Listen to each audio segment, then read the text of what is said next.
एक चोर था गोवर्धन डाकू, बहुत नामी डाकू था। बिल्कुल सरल उदाहरण में तुम्हें बताया है। तो एक दिन राज कर्मचारियों ने उसका पीछा किया, अब वो भागा, घोड़ा भी छोड़ दिया, पैदल भागा। तो एक जगह देखा बहुत सत्संग हो रहा था, कथा हो रही थी। पंडित परशुराम जी महाराज कथा कर रहे थे, करमयती बाई के पिता। ये प्रमाणित कथा हम आपको बता रहे। तो उस सभा में घुस गया। तो राज कर्मचारी आए, सोचा सभा में चोर कैसे हो सकता है, यहां तो चोर घुसने का साउंड।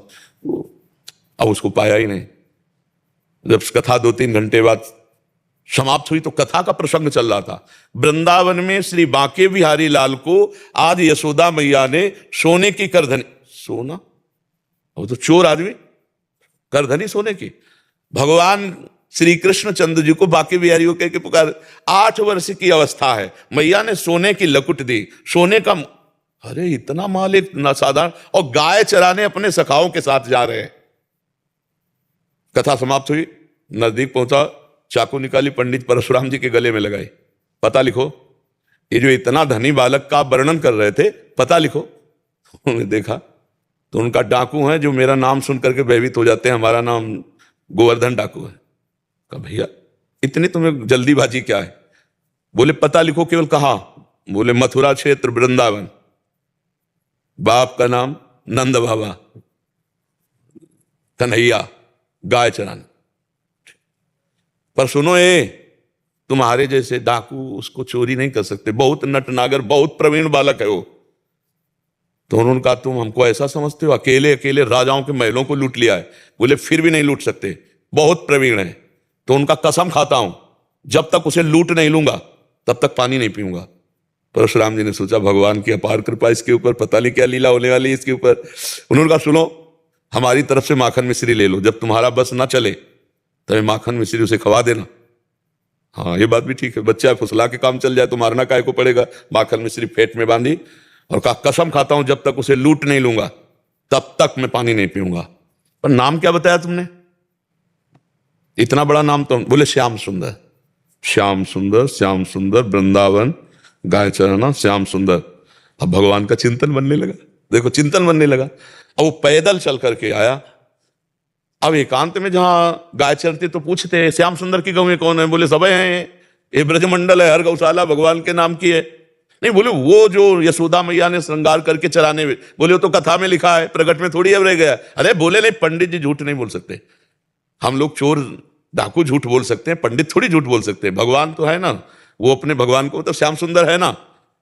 अब एकांत में विकल हो गया और कहा अगर कोई ईश्वर है तो मुझे श्याम सुंदर से मिला दे, क्योंकि मैंने कसम खाया है बिना लूटे पानी नहीं पीएंगे। इतने में आवाज आई एक ग्वारिया पर, ए श्याम सुंदर तुम्हारी गाय इधर जा रही।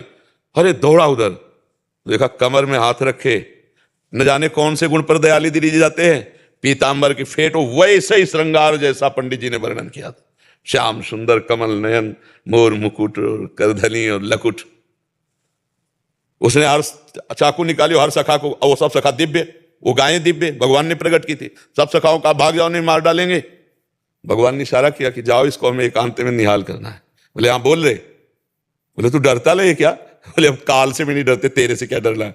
बोले मेरा नाम नहीं सुना होगा इसलिए तू डरेगा। अभी मेरा नाम गोवर्धन डाकू, तो गोवर्धन ही तो नाम है ना, मेरा नाम गोवर्धन धारी है।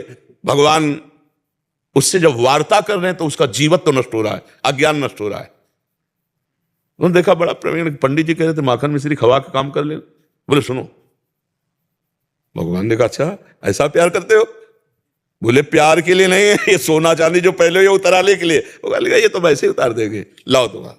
माखन मिश्री खाई और कहा थोड़ा तुम खाओ। और जे भी भगवान ने चखाया उसे भगवत अज्ञान हो गया। अब भगवान को साष्टांग दंड, प्रभु प्रभु। एक बात सुनी कि कन्हैया गौएं चरा रहा है, चल पड़ा, कसम खा ली तो भगवान मिल गए। यहाँ जीवन व्यतीत हुआ जाता है, हलवा पूड़ी खा करके दिनचर्या का बैलेंस बनाते रहते हैं तो भगवान कहाँ मिले? जब भूख प्यास सहकर केवल भगवान के दर्शन के लिए, तो भगवान उसी समय प्राप्त हो जाते हैं। हम लोग सुनते बहुत हैं, समझदार बहुत हैं, नहीं करना चाहिए ये भी जानते हैं, लेकिन भजन ना होने के कारण हम उसको उतार नहीं पाते हैं। भजन शुरू करो अभी बात बन जाए, नाम जप करो और निश्चय करो कि मुझे इस मार्ग में चलना है। तो पापाचरण नहीं करना है, गंदी बात नहीं करनी, किसी को दुख नहीं देना, किसी का अहित नहीं करना, तो मंगल शुरू हो जाए। अभी दिव्यता आने लगे अंदर, अंदर की दिव्यता, ये बाहर शरीर का राग छूट जाता है। समझ पा रहे हैं?